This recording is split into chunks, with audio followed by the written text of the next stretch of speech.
Silakan Pendeta. Shalom, selamat pagi, selamat hari Sabat. Apakah suara saya terdengar? Kalau terdengar, mari kita lambaikan tangan kita. Wow, puji Tuhan. Selamat hari Sabat.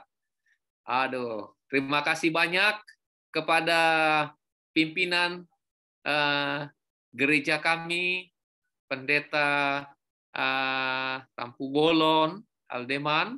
Terima kasih tua-tua gereja, majelis gereja, serta semua anggota jemaat yang memberi kesempatan kami untuk dapat menyampaikan firman Tuhan pada hari Sabat Tuhan yang suci ini.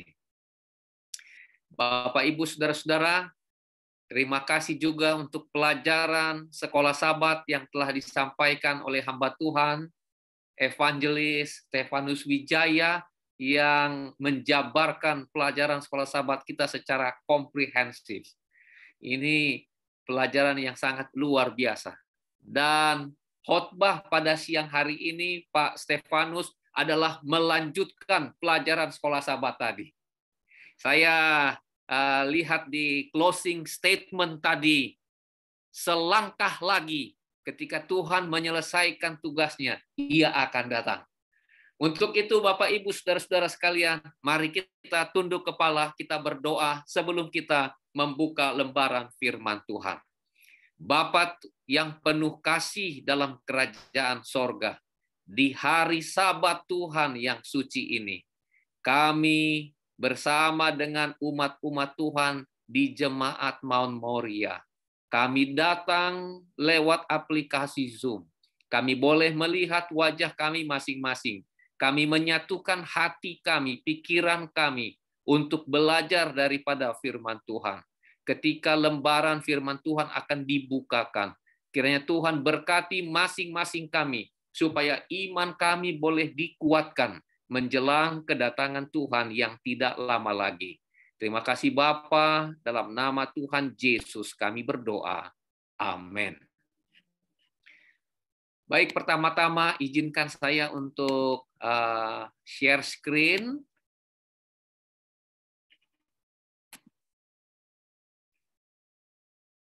Ya.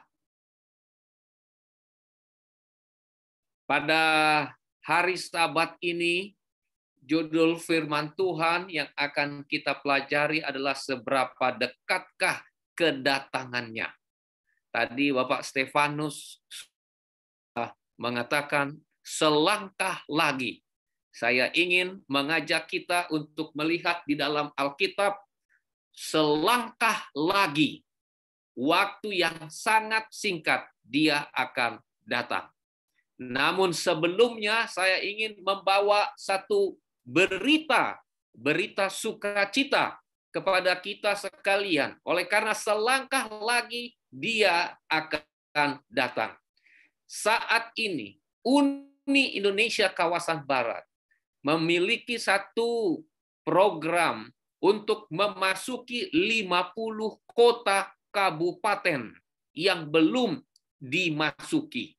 Di Uni Indonesia Kawasan Barat ada 149 kota kabupaten yang belum dimasuki. Dan 50 akan kita masuki. Dan saat ini, sampai bulan ini, mulai bulan Januari, 42 kota kabupaten sudah kita masuki. Sisa 8 kota lagi kabupaten untuk mencapai 50 kota. Sehingga kalau ini tercapai, kita akan teruskan lagi supaya dengan demikian 149 kota kabupaten di seluruh Uni Indonesia Kawasan Barat sudah akan dimasuki oleh pekabaran Gereja Tuhan. Kita sedang mempersiapkan umat meskipun terdapat corona virus yang mengancam kita sekalian, tapi pekerjaan Tuhan tidak boleh berhenti. Baru-baru ini kami memanggil semua tamatan-tamatan dari UNAI, dari UNCLAP yang mau masuk untuk menjadi pelayan-pelayan Tuhan. Mereka akan masuk ke 50 kota kabupaten itu. Dan baru saja kami memperlengkapi mereka di sumber Wekas, memberikan pelatihan di bumi perkemahan sambil mereka berkemah untuk mengetahui bagaimana memasuki 50 kota kabupaten. Nah, Bapak, Ibu, saudara-saudara sekalian, saya mau ceritakan salah satu kesaksian yang menakjubkan dari kota kabupaten yang kita masuki itu, yaitu yang terdapat di Kabupaten Sambas. Di Kabupaten Sambas, Kalimantan Barat, tepatnya di Kota Tebas, di mana pernah kita dengar ada banyak jeruk dan lain sebagainya. Seorang Global Mission Pioneer baru kita utus ke sana, Saudara Umar, untuk melayani, mencari jiwa-jiwa. Dan luar biasa bagaimana Tuhan menuntun Saudara Umar ini untuk bertemu dengan jiwa-jiwa yang tadinya tidak ada orang Advent. Tetapi secara ajaib Tuhan tuntun Saudara Umar ini masuk ke wilayah Kabupaten Sambas, di mana tidak ada orang Advent, tapi kemudian ada bertemu dengan umat-umat Advent yang sudah puluhan tahun tidak pernah datang di gereja. Salah satu yang menakjubkan adalah adanya pertemuan, bertemu dengan keluarga, salah seorang keluarga berasal dari Tionghoa, yaitu keluarga Cibisiang. Beliau bersama dengan istri komit memberikan 928 meter persegi tanahnya. Wah, ini luar biasa. Dan kami baru saja meletakkan peletakan batu pertama ya, untuk pembangunan pusat pelayanan Advent, membangun tempat ibadah, pendidikan, rumah sehat, ya, atau alami naturopati. Jadi begitu kreatifnya kita punya Global Mission Pioneer ini. Dan satu yang menarik adalah ketika dia berkunjung ke satu tempat di Kota Tebas. Di sana ada gereja Pantekosta. Lalu kemudian satu Sabat, pendeta Pantekosta ini berkhotbah di satu hari Minggu, berkhotbah tentang hari Sabat. Yang menarik adalah pada waktu dia berkhotbah tentang hari Sabat, kesimpulannya Sabat itu adalah hari Minggu. Lalu tiba-tiba setelah dia ucapkan kata-kata itu, dia jatuh. Lalu kemudian meninggal pada saat itu juga. Heboh, orang mulai membahas. Oleh karena dia baru membahas tentang Sabat itu adalah hari Minggu. Lalu kemudian di kampung itu, di daerah itu, ramai diperbincangkan statement daripada pendeta ini. Lalu kemudian pada waktu mereka berbincang-bincang di situ, mereka bilang, di sini juga, di gereja kita juga ini ada orang Advent. Jadi di gereja Pantekosta itu ada orang Advent yang sudah 4 tahun beribadah. Dia adalah seorang Advent pindahan dari Sumatera Utara yang bekerja menjadi kepala teknik untuk perusahaan sawit yang ada di tempat itu. Karena tidak ada gereja Advent, maka dia masuk beribadah pada hari Minggu di gereja Pantekosta itu. Jadi orang mulai bertanya, kamu orang Advent, hari apa hari Sabat itu? Lalu kemudian secara ajaib kita punya misioneri ini mendengar berita itu dan mencari siapa orang Advent itu. Lalu kemudian setelah dicari-cari, diketahuilah bahwa dia bermarga Barutu. Jadi kemudian di situ sudah ada istri, sudah ada anaknya, untuk sekian lama tidak pernah ke gereja Advent, lalu kemudian dia masuk di gereja berhari Minggu. Pada waktu bertemu dengan kita punya Global Mission Pioneer ini, Bapak itu dengan senang hati untuk datang kembali berbakti di gereja kita. Disewalah satu ruko. Dan saat ini ada banyak yang sedang belajar Alkitab. bahwa Sabat itu adalah Sabtu, bukan Minggu, seperti yang dikhotbahkan oleh pendeta yang setelah berkhotbah jatuh dan meninggal. Sekarang ini kita baru letakkan batu pertama untuk pembangunan tempat ibadah. Dan luar biasa lagi, ada dokter spesialis bedah dan dokter spesialis anak yang baru ditempatkan di kabupaten ini.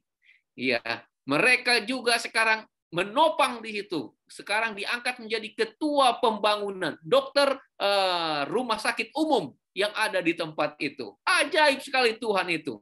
Dan sejak bulan Januari sampai bulan Juni kemarin, sudah ada 8 keluarga yang ditemukan yang tidak pernah berhari Sabat selama ini dan yang sudah dikirim. Termasuk Bapak Ji Bisiang ini. Dia tadinya penjual handphone di Tangerang. Lalu karena COVID, dia mengalami kesulitan dengan penjualan ini. Dia jual dia punya toko-toko. Lalu dia pulang ke Sambas, yaitu di kota Tebas. Dia pulang di sana, dia sudah menjadi Advent dari Jakarta, tapi istri, anak-anak belum. Jadi kemudian dia bertemu juga dengan Global Mission Pioneer ini. Dalam semangatnya, dia telah menyumbangkan tanah 928 meter persegi ini untuk dibangun. Saudara bisa bayangkan semangatnya Bapak Ji Bisiang ini. Kita doakan Bapak, Ibu, Saudara-saudara. Sampai saat ini sudah 42 kota kabupaten. Dan banyak cerita menarik lainnya dari kota kabupaten yang lain. Yesus segera akan datang. Kita doakan agar di tempat ini, di kabupaten yang belum ada Advent, saat ini sudah diketemukan umat-umat Tuhan, dan mereka sekarang akan menginjil, memasyurkan nama Tuhan, mempersiapkan umat bagi kedatangan Tuhan yang tidak lama lagi.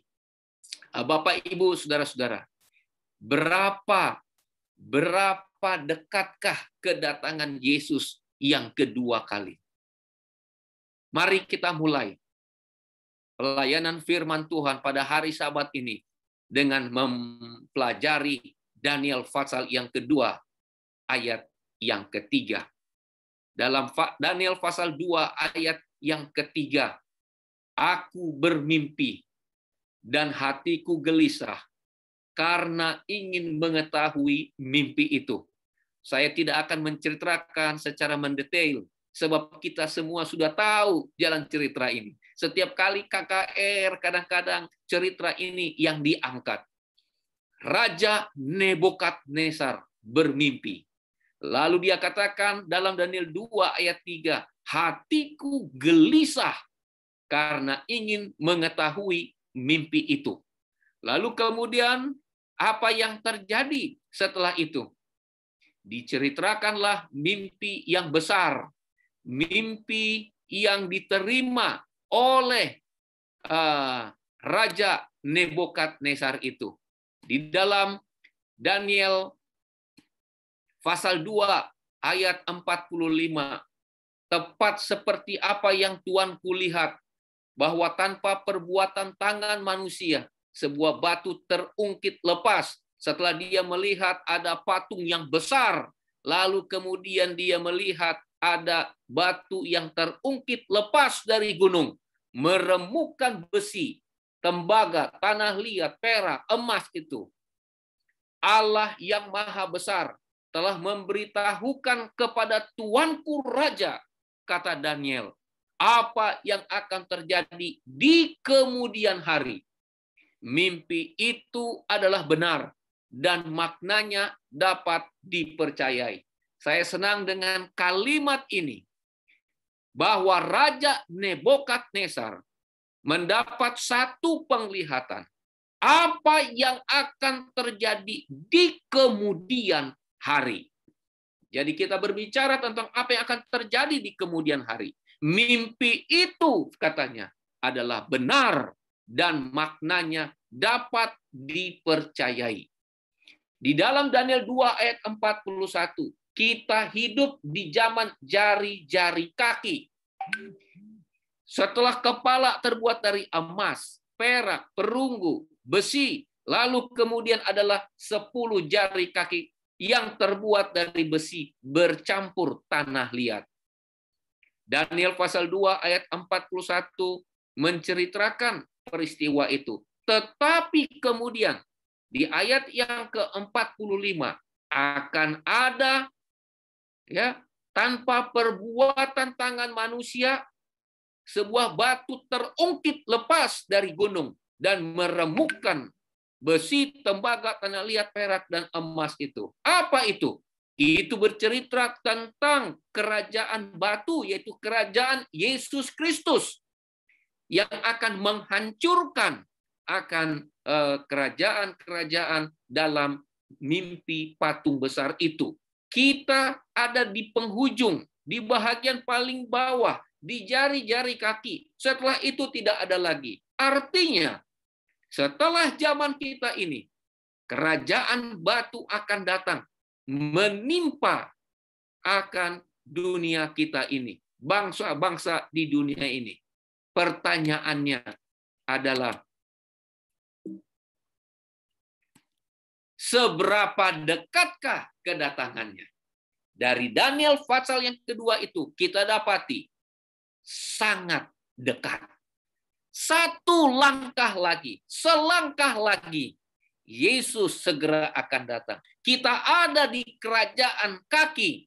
Kita tinggal menunggu kerajaan batu, yaitu kerajaan Yesus yang akan datang menimpa. Tidak ada kerajaan yang lain dalam nubuatan tersebut. Jadi, seberapa dekat? Sangat dekat. Selangkah lagi kedatangannya akan ada. Yang kedua, mari kita lihat dalam pelajaran Ka'bah. Tadi evangelis Bapak Stefanus Wijaya sudah membahas tentang Ka'bah ini. Ada halaman luar, ada bilik suci, ada bilik maha suci. Secara singkat, tahun 1844, orang beranggapan bahwa Yesus datang yang kedua kali. Itu bisa kita lihat dalam Wahyu pasal 10 ayat yang ke-10. Lalu aku mengambil kitab itu dari tangan malaikat itu dan memakannya. Di dalam mulutku ia terasa manis seperti madu. Tetapi sesudah aku memakannya, perutku menjadi pahit rasanya. Ayat ini dipercayai, diyakini bahwa ini adalah merujuk kepada peristiwa masa kekecewaan tahun 1844. Mereka, Miller bersama dengan teman-temannya, menganggap bahwa Yesus datang ke dunia ini pada tahun 1844.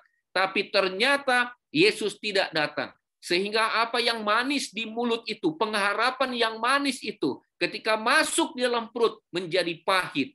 Ini menggambarkan kekecewaan besar pada tahun 1844.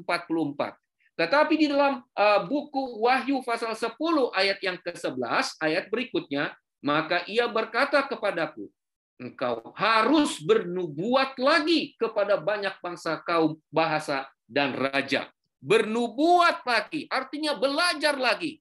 Dan didapatilah bahwa tahun 1844, Yesus bukan keluar dari Ka'bah, tapi Yesus berpindah dari bilik yang suci ke bilik yang maha suci untuk mengadakan penghakiman. Itu sebabnya tahun 1844 sampai saat ini kita kenal dengan masa penghakiman. Dia ada di bilik yang maha suci. Sekarang, setelah dari bilik yang maha suci, kemana dia? Dia akan keluar. Ketika dia keluar dari bilik yang maha suci, itulah kedatangan Yesus yang kedua. Luar biasa sekali catatan Alkitab ini. Seberapa dekatkah kedatangannya? Bapak, Ibu, Saudara-saudara, sangat dekat. Satu langkah lagi, selangkah lagi. Ketika dia keluar dari bilik yang maha suci, itu adalah kedatangan Yesus yang kedua kali. Kita sudah lihat dua cerita dalam Alkitab. Berapa dekatnya kedatangan Yesus yang kedua kali. Yang ketiga, saya ingin mengajak kita sekalian untuk melihat dalam Wahyu pasal 1 ayat yang keempat. Ini adalah berita dari Yohanes kepada ketujuh jemaat. Kita mulai dari ayat yang ke-11. Katanya, apa yang engkau lihat, tuliskanlah di dalam sebuah kitab. Kirimkanlah kepada ketujuh jemaat ini. Ke Efesus, ke Smyrna, Pergamus, Tiatira, Sardis, Philadelphia, dan Laodikia. Di dalam ayat yang pertama, inilah wahyu Yesus Kristus. Berbicara tentang apa yang harus segera terjadi. Sesuatu yang segera akan terjadi. Wahyu Yesus Kristus diberikan kepada ketujuh jemaat. Mulai dari jemaat yang pertama, Efesus, sampai jemaat yang ketujuh, Laodikia. Bapak, Ibu, Saudara-saudara, 7 gereja ini, 7 jemaat ini, melambangkan 7 sifat keadaan daripada gereja Tuhan. Dimulai dari jemaat Efesus, ya, lalu kemudian jemaat Smyrna, Pergamus, sampai Laodikia, yaitu gereja yang suam-suam kuku ini. Ini menggambarkan gereja seperti Efesus mulai tahun pertama sampai tahun yang ke-100. Smyrna dan selanjutnya. Dan jemaat yang ketujuh Laodikia mulai tahun 1844 sampai akhir zaman. Setelah jemaat Laodikia, tidak ada jemaat yang lain. Berarti kita ada di ujung daripada pekabaran Yesus kepada ketujuh jemaat yang dimulai tahun 1844 itu. Berapa jauhkah, berapa dekatkah kedatangannya? Sangat dekat. 1 langkah lagi. Saya ingin ajak kita untuk melihat kutipan dari John Paulin. Dia bilang begini, careful Bible study over many decades has taught me that Bible prophecy was not given to satisfy our curiosity.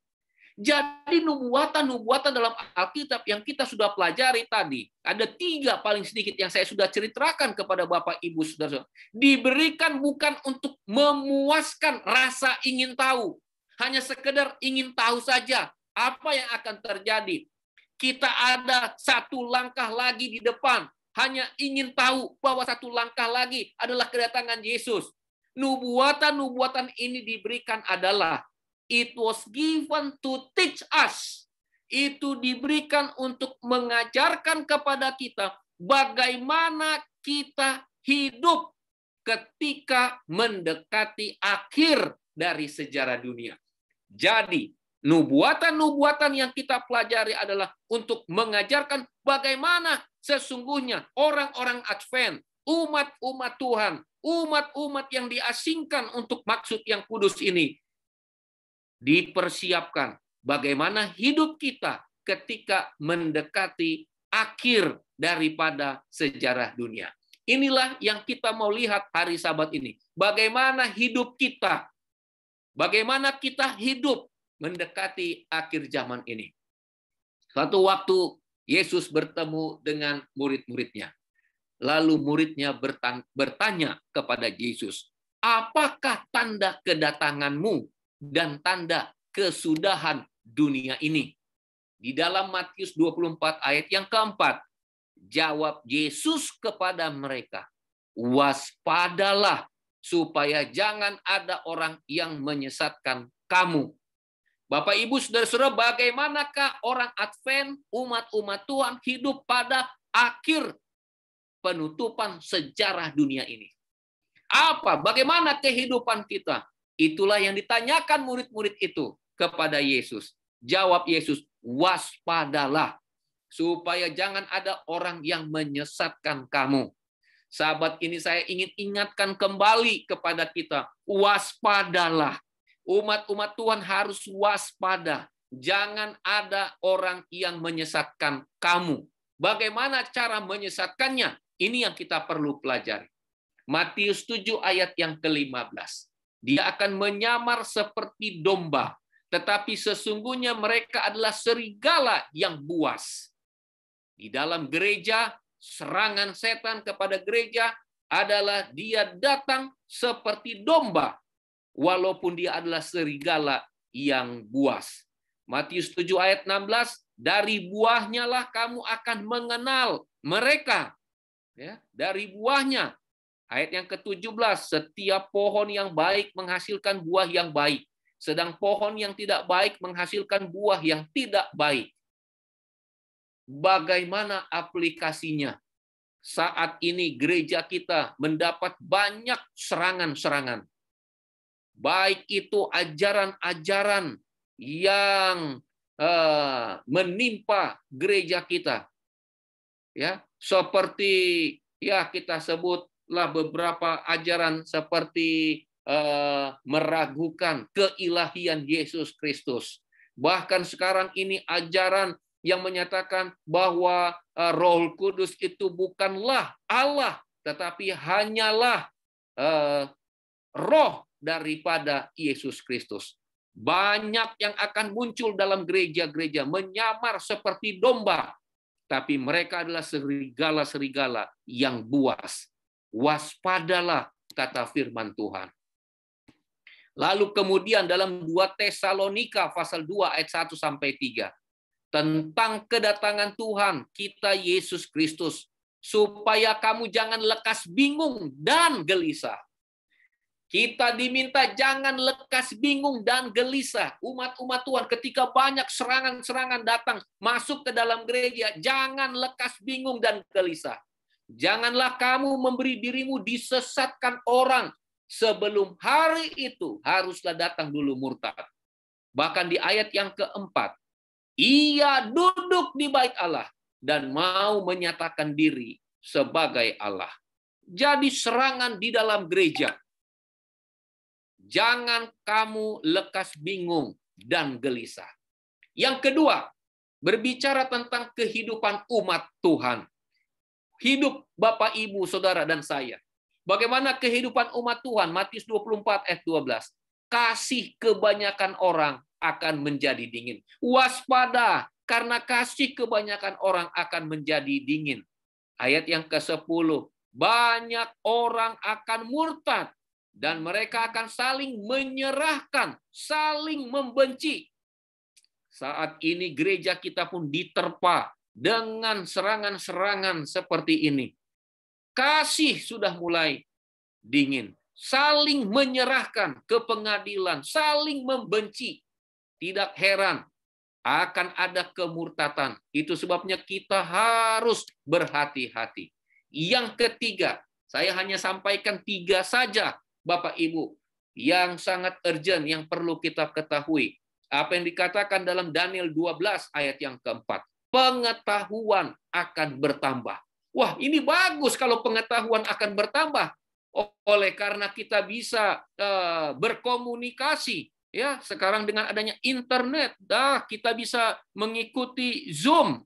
Ya, kita bisa mengobrol. Kita bisa buat ibadah, bisa seminar, karena tidak mungkin bisa masuk ke dalam gereja oleh karena serangan COVID. Inilah yang dikatakan dalam Daniel 12 ayat 4.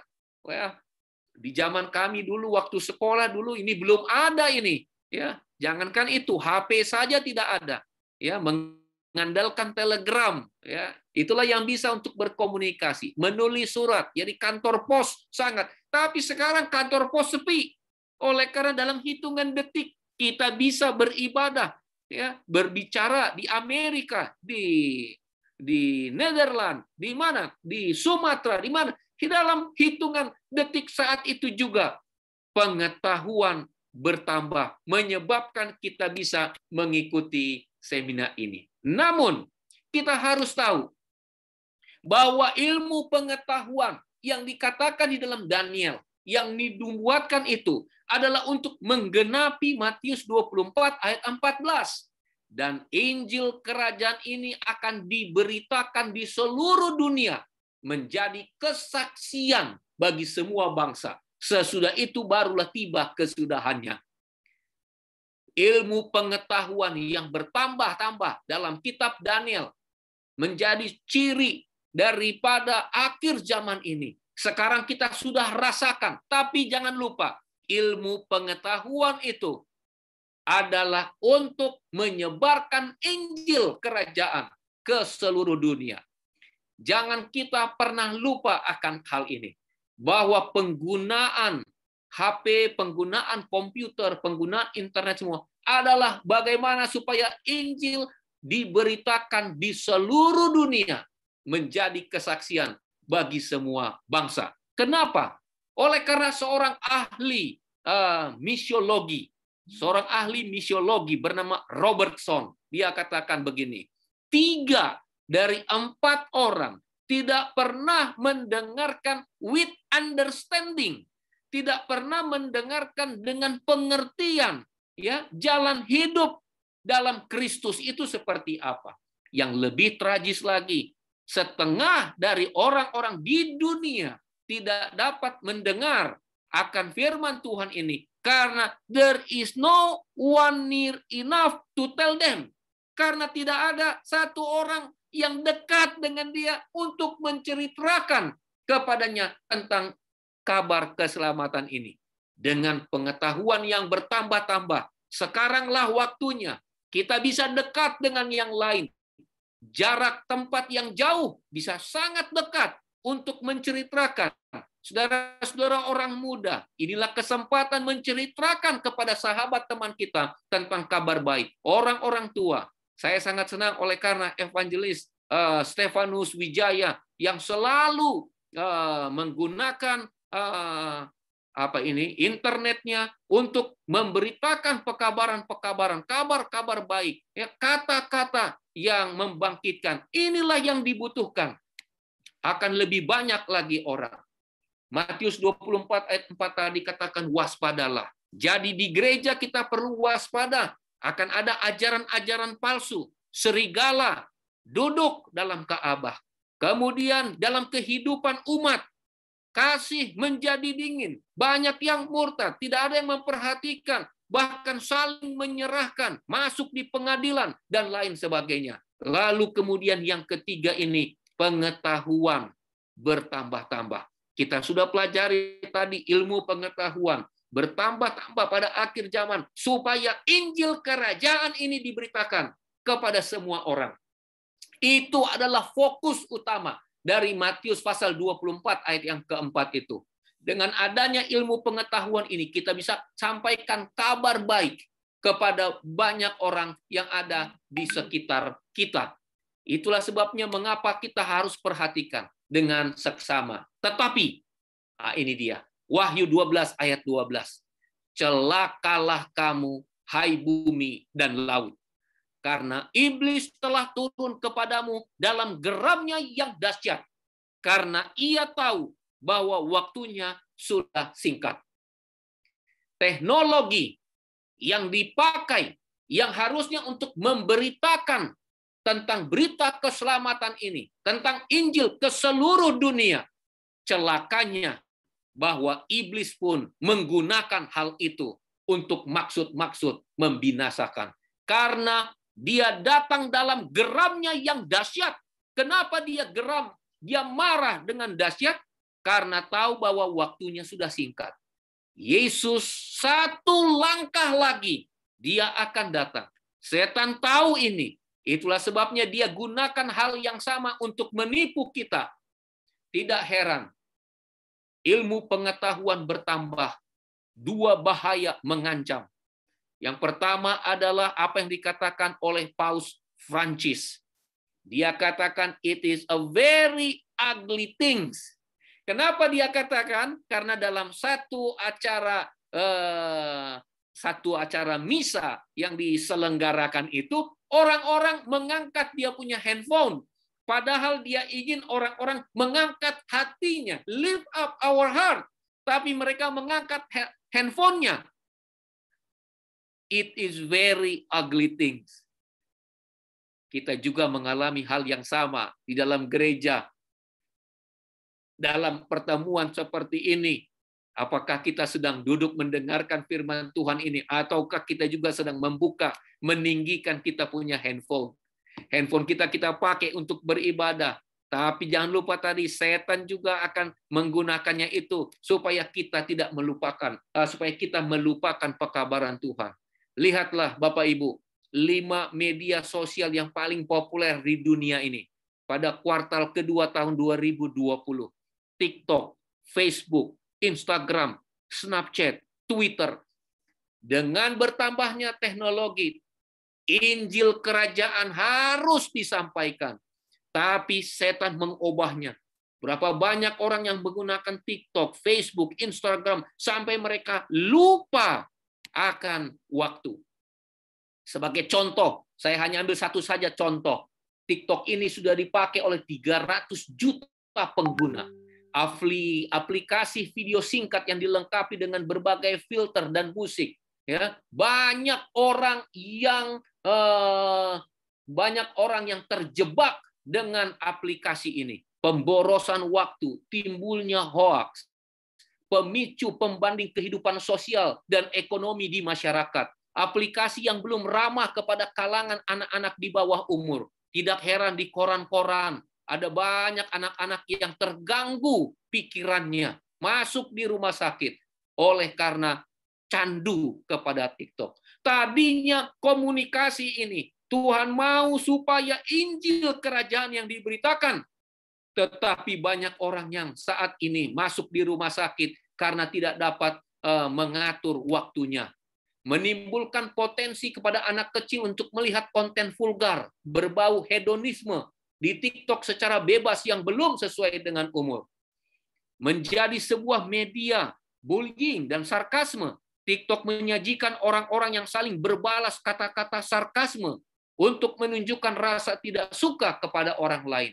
Tuhan inginkan ini, kemajuan teknologi ini, ilmu pengetahuan adalah untuk menyampaikan Injil. Tapi inilah yang terjadi pada zaman kita ini. Belum lagi ada games-games yang paling populer di dunia. Ya, PUBG Mobile. Sekarang ini ada 734 juta pengguna. Free Fire 500 juta lebih. Mobile Legends, Bang 100 juta pemain aktif per bulan atau 8 juta per hari. Sekiranya 8 juta per hari itu memberitakan kabar baik tentang Injil ini, Yesus pasti sudah akan datang. Tapi begitulah hebatnya setan, menggunakan manusia, mengalihkan perhatian dari memberitakan Injil. Lihat di Kompas Siana. Ini dampak negatif daripada Facebook sekalipun ya. Dijadikan tebak untuk menebarkan kebencian, fitnah, provokasi. Ya, adanya kasus-kasus penipuan, sering membuang waktu untuk membaca informasi yang tidak penting, pengaruh terhadap perkembangan psikologis, bahkan tidak mungkin karakter seorang terbentuk dari Facebook dan lain sebagainya. Facebook bagus supaya kita menggunakannya untuk mengabarkan Injil. Tapi setan datang dengan menggunakan alat-alat teknologi ini sehingga perhatian kita tersedot kepada hal-hal seperti ini. Belum lagi apa yang disebut dengan freedom of speech on social media, hate speech, kata-kata kebencian yang sangat mudah untuk dilontarkan. Saya tidak suka seseorang, saya tinggal buat saja kata-kata kebencian yang melemahkan, menyakitkan, dan lain sebagainya.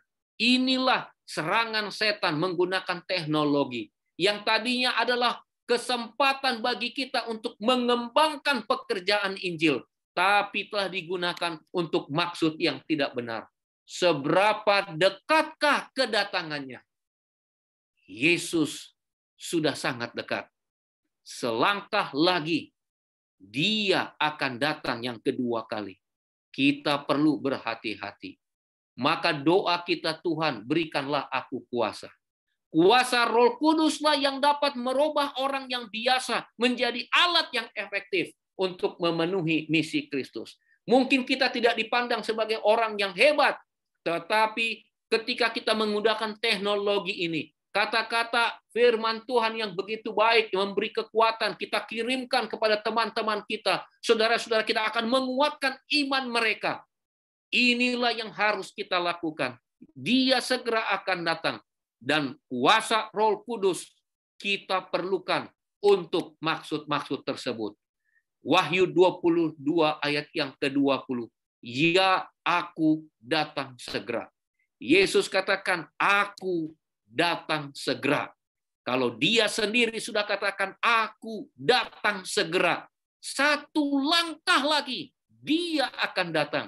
Bapak, Ibu, mari kita siapkan diri kita. Mari kita lakukan sesuatu. Kita tidak bisa kunjungi secara fisik, tapi dengan teknologi yang bertambah-tambah ini, kita dapat kesempatan untuk menuliskan firman Tuhan, membagikan kepada orang banyak. Dan itulah maksud daripada teknologi ilmu pengetahuan itu, supaya berita keselamatan ini disampaikan kepada banyak orang. Kalau saya, Pendeta Haldeman, Bapak Stefanus, baru 3 orang kalau kami bisa membagi. Tapi kalau semua umat-umat Tuhan sini, yang saya lihat ada 69 orang, 69 yang membuka dia punya Zoom, 69 orang kita membagikan berita ini, mengabarkan kabar baik ini, mempersiapkan umat, tentu lebih banyak lagi. Dan bagaimana kalau semua umat Tuhan yang ada di Uni Indonesia kawasan Barat membagikan ini, maka tentunya dia akan datang segera. Satu langkah lagi, selangkah lagi, Yesus akan datang. Kiranya Tuhan memberkati kita sekalian. Kita diingatkan sahabat ini supaya waspada. Jangan ada yang sesatkan kita. Kita sudah di dalam, maka kita gunakan ilmu pengetahuan ini untuk membagikan kabar baik ini kepada orang yang ada di sekitar kita. Tuhan memberkati kita semua. Amin. Selamat sahabat.